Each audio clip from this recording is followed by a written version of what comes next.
मत्ती रचित सुसमाचार 12वां अध्याय।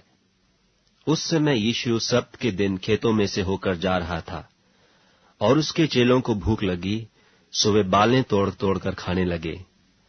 फरीसियों ने यह देखकर उससे कहा, देख, तेरे चेले वह काम कर रहे हैं जो सब्त के दिन करना उचित नहीं। उसने उनसे कहा, क्या तुमने नहीं पढ़ा कि दाऊद ने जब वह और उसके साथी भूखे हुए तो क्या किया? वह क्यों कर परमेश्वर के घर में गया और भेंट की रोटियां खाईं, जिन्हें खाना न तो उसे और न उसके साथियों को, पर केवल याजकों को उचित था। या तुमने व्यवस्था में नहीं पढ़ा कि याजक सब्त के दिन मंदिर में सब्त के दिन की विधि को तोड़ने पर भी निर्दोष ठहरते हैं? पर मैं तुमसे कहता हूं कि यहां वह है जो मंदिर से भी बड़ा है। यदि तुम इसका अर्थ जानते कि मैं दया से प्रसन्न हूं, बलिदान से नहीं, तो तुम निर्दोष को दोषी न ठहराते। मनुष्य का पुत्र तो सब्त के दिन का भी प्रभु है। वहां से चलकर वह उनकी सभा के घर में आया, और देखो, एक मनुष्य था जिसका हाथ सूखा हुआ था, और उन्होंने उस पर दोष लगाने के लिए उससे पूछा कि क्या सब्त के दिन चंगा करना उचित है? उसने उनसे कहा, तुम में ऐसा कौन है जिसकी एक ही भेड़ हो और वह सब्त के दिन गड्ढे में गिर जाए तो वह उसे पकड़कर न निकाले? भला मनुष्य का मूल्य भेड़ से कितना बढ़कर है, इसलिए सब्त के दिन भलाई करना उचित है। तब उसने उस मनुष्य से कहा, अपना हाथ बढ़ा।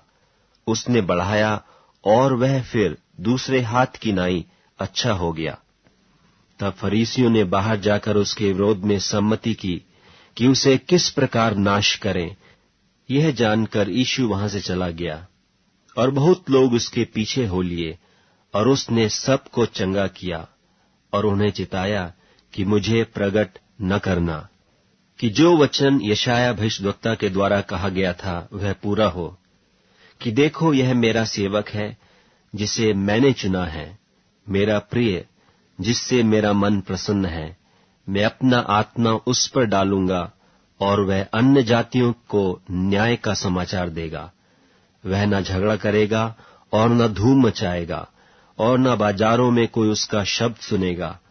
वह कुचले हुए सरकंडे को न तोड़ेगा और धुआं देती हुई बत्ती को न बुझाएगा, जब तक न्याय को प्रबल न कराए। और अन्य जातियां उसके नाम पर आशा रखेंगी। तब लोग एक अंधे गूंगे को, जिसमें दुष्टात्मा थी, उसके पास लाए, और उसने उसे अच्छा किया, और वह गूंगा बोलने और देखने लगा। इस पर सब लोग चकित होकर कहने लगे, यह क्या दाऊद की संतान का है? परंतु फरीसियों ने यह सुनकर कहा, यह तो दुष्टात्माओं के सरदार शैतान की सहायता के बिना दुष्टात्माओं को नहीं निकालता। उसने उनके मन की बात जानकर उनसे कहा, जिस किसी राज्य में फूट होती है वह उजड़ जाता है, और कोई नगर या घराना जिसमें फूट होती है बना न रहेगा। और यदि शैतान ही शैतान को निकाले तो वह अपना ही विरोधी हो गया है, फिर उसका राज्य क्यों कर बना रहेगा? भला यदि मैं शैतान की सहायता से दुष्ट आत्माओं को निकालता हूं, तो तुम्हारे वंश किसकी सहायता से निकालते हैं? इसलिए वे ही तुम्हारा न्याय चुकाएंगे। पर यदि मैं परमेश्वर की आत्मा की सहायता से दुष्ट आत्माओं को निकालता हूं, तो परमेश्वर का राज्य तुम्हारे पास आ पहुंचा है। या क्यों कर कोई मनुष्य किसी बलवंत के घर में घुसकर उसका माल लूट सकता है, जब तक कि पहले उस बलवंत को न बांध ले, और तब वह उसका घर लूट लेगा। जो मेरे साथ नहीं वह मेरे विरोध में है, और जो मेरे साथ नहीं बटोरता वह बिथराता है। इसलिए मैं तुमसे कहता हूं कि मनुष्य का सब प्रकार का पाप और निंदा क्षमा की जाएगी, पर आत्मा की निंदा क्षमा न की जाएगी।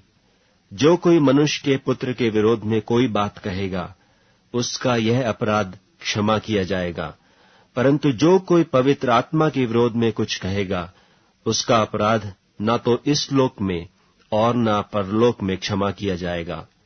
यदि पेड़ को अच्छा कहो तो उसके फल को भी अच्छा कहो, या पेड़ को निकम्मा कहो तो उसके फल को भी निकम्मा कहो, क्योंकि पेड़ फल ही से पहचाना जाता है।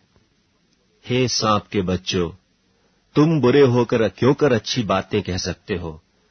क्योंकि जो मन में भरा है वही मुंह पर आता है।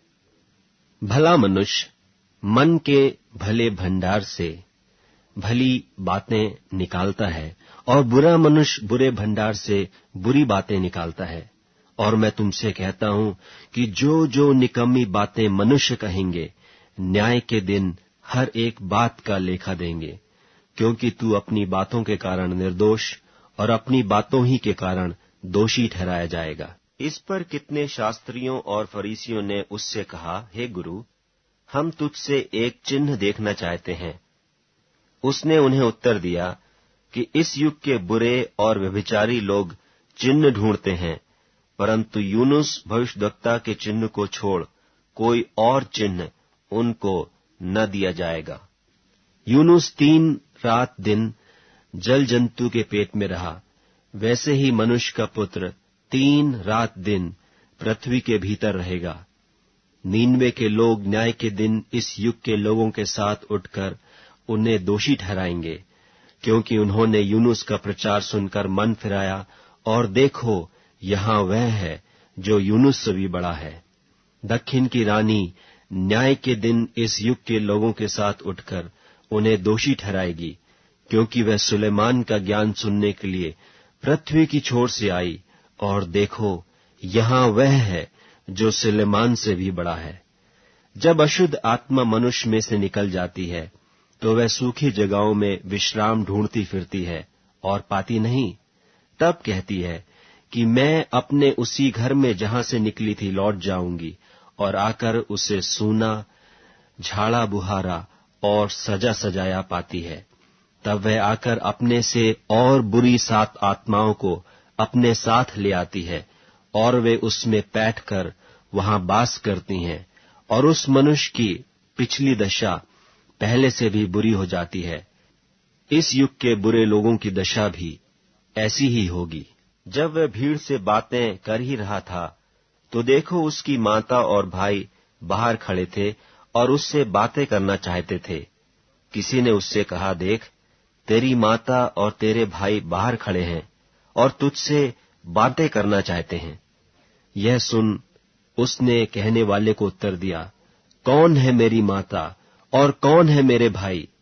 और अपने चेलों की ओर अपना हाथ बढ़ाकर कहा, देखो, मेरी माता और मेरे भाई ये हैं, क्योंकि जो कोई मेरे स्वर्गीय पिता की इच्छा पर चले, वही मेरा भाई और बहन और माता है।